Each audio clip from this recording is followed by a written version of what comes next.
शाम का वक्त था। चारों तरफ सन्नाटा और एक पुराने खंडहर मंदिर में तबाही का मंजर। हवा में एक अजीब सी ठंडक थी, जैसे कोई अनहोनी होने वाली हो। तभी अंधेरे को चीरती हुई वहां एक फीमेल घोस्ट प्रकट होती है। उसके सफ़ेद लंबे बाल हवा में लहरा रहे थे और उसके नुकीले नाखून किसी का भी दिल चीरने के लिए काफ़ी थे। आह, ये खुशबू कितनी गहरी और कितनी मीठी है। ये कोई साधारण इंसान नहीं हो सकता। हजारों साल में एक बार मिलने वाली रेयर इमॉर्टल बॉडी आखिरकार मेरे करीब है। अगर मैं इसे खा लूं तो मैं अभी के अभी खुद इमॉर्टल बन जाऊंगी। वो पागलपन और लालच में डूबी हुई उस मंदिर की ओर झपटी जहां से वो मदहोश करने वाली खुशबू आ रही थी। लेकिन मंदिर के अंदर का नज़ारा कुछ और ही था। जिसे दुनिया इमॉर्टल टेम्पल कहती थी, उसके बीचों बीच बैठा था हमारा हीरो आर्यन। आर्यन की हालत किसी भिखारी से कम नहीं थी। फटे हुए कपड़े और एक खाली पेट जो जोर जोर से गुर्रा रहा था। रोस्ट चिकन, स्टीम्ड मीट, काश मुझे कुछ खाने को मिल जाए। वो खुद को दुनिया का सबसे अनलकी ट्रांसमाइग्रेटर समझ रहा था। आर्यन को वो दिन याद आए जब वो इस कल्टिवेशन वर्ल्ड में आया था। उसके गुरुजी ने कहा था कि वो एक अच्छा बीज है, लेकिन उसके शरीर की बंद नसें उसे कल्टिवेट ही नहीं करने देती थीं। उस बूढ़े ने मुझे ये इमॉर्टल बॉडी तो दे दी, लेकिन ये मेरे लिए वरदान नहीं, श्राप बन गई है। हर वक्त राक्षस मुझे खाने के लिए पीछे पड़े रहते हैं। गुरुजी ने मुझे यहाँ छुपा तो दिया, लेकिन मैं यहाँ भूख से मर जाऊंगा। क्या मेरी जिंदगी बस एक बलि का बकरा बनने के लिए है? गुस्से में आर्यन बाहर भागा और आसमान की तरफ उंगली दिखाकर चिल्लाया, ए बेदर्द बूढ़े, हिम्मत है तो बिजली गिराकर मुझे अभी मार डाल। तभी एक भयानक बिजली उसके पैरों के पास कड़की और आर्यन की सिट्टी पिट्टी गुम हो गई। वो तुरंत 90 डिग्री झुककर बोला, माफ करना गुरुजी, मैं तो बस मजाक कर रहा था। थक हार कर आर्यन फिर मंदिर के अंदर सोने चला गया ताकि कैलोरीज बच सकें। लेकिन तभी उसके कान के पास एक सुरीली आवाज गूंजी, यंग मास्टर, क्यों ना आप मेरे साथ रुक जाएं? आर्यन डर के मारे उछल पड़ा, कौन हो तुम? इससे पहले कि वो कुछ समझ पाता, वो घोस्ट उस पर लपकी। उसने आर्यन को एक जबरदस्त किस किया। आह, यही है वो खुशबू, असली इमॉर्टल बॉडी का स्वाद। मैं अब और इंतजार नहीं कर सकती। जब उनके होंठ अलग हुए, आर्यन पूरी तरह शॉक में था।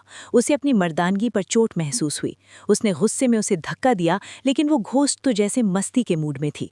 वो आर्यन को चिढ़ाते हुए बोली, तो यंग मास्टर को ये स्टाइल पसंद है? लेकिन अगले ही पल खेल बदल गया। आर्यन ने पूछा, तुम एक घोस्ट हो ना? ये सुनते ही उस औरत का चेहरा बदल गया।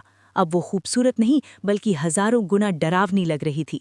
उसने अपनी आंखें बड़ी की और डरावनी मुस्कान के साथ कहा, बिल्कुल, मैं एक घोस्ट ही हूँ। घोस्ट ने आर्यन के चेहरे को छुआ और उसके कंधे पर अपने नुकीले दांतों से जोर से काट लिया।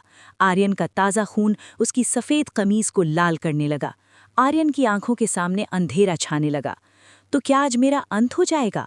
3 साल तक मैं चूहों की तरह छुपा रहा और अंत में ये? तभी एक मैकेनिकल आवाज गूंजी। होस्ट का सामना एक दुष्ट आत्मा से हुआ है। इनविंसिबल डोमेन सिस्टम शुरू किया जा रहा है। अचानक नज़ारा बदल गया। आर्यन को महसूस हुआ कि उसके चारों तरफ 2 मीटर के घेरे में वो खुद एक भगवान है। आर्यन ने मुट्ठी कसी और चिल्लाया, मुझे पता था, एक ट्रांसमाइग्रेटर के पास गोल्डन फिंगर जरूर होती है। उसने उस घोस्ट को एक झटके से दूर फेंक दिया। घोस्ट हैरान थी, तुमने ये क्या किया? आर्यन मुस्कुराया और बोला, अब मेरी बारी है, देखते हैं मेरा ये डोमेन कितना ताकतवर है। घोस्ट अब भी उसे मामूली समझ रही थी। वो चिल्लाई, बस सीधे लेट जाओ और मुझे अपनी खिदमत करने दो। वो फिर से लपकी, लेकिन अब आर्यन तैयार था। उसने बिजली की रफ्तार से एक घूंसा घोस्ट के चेहरे पर जड़ा। एक धमाकेदार विस्फोट हुआ। रोशनी का एक विशाल खंबा मंदिर की छत को फाड़ते हुए सीधा आसमान की तरफ जा पहुंचा। घोस्ट का नामो निशान मिट गया। होस्ट ने फीमेल स्पिरिट को मार दिया है। 10 डोमेन पॉइंट्स प्राप्त हुए हैं। हर 10 पॉइंट्स से डोमेन 1 मीटर बढ़ेगा। आर्यन ने अपनी मुट्ठी में बहती उस असीमित शक्ति को महसूस किया। ये डोमेन अगर पूरे कॉन्टिनेंट को ढक ले तो मैं इस पूरी दुनिया का राजा बन जाऊंगा। लेकिन तभी उसे चक्कर आने लगे। उसकी भूख और थकान ने उसे तोड़ दिया। वो लड़खड़ाकर वहीं गिर पड़ा और बेहोश हो गया। आर्यन तो बेहोश था, लेकिन उस रोशनी के खंबे ने पूरी दुनिया को जगा दिया था। आसमान में बिजली कड़कने लगी और दूर दराज के सभी मास्टर और राक्षस उस रोशनी की तरफ देखने लगे।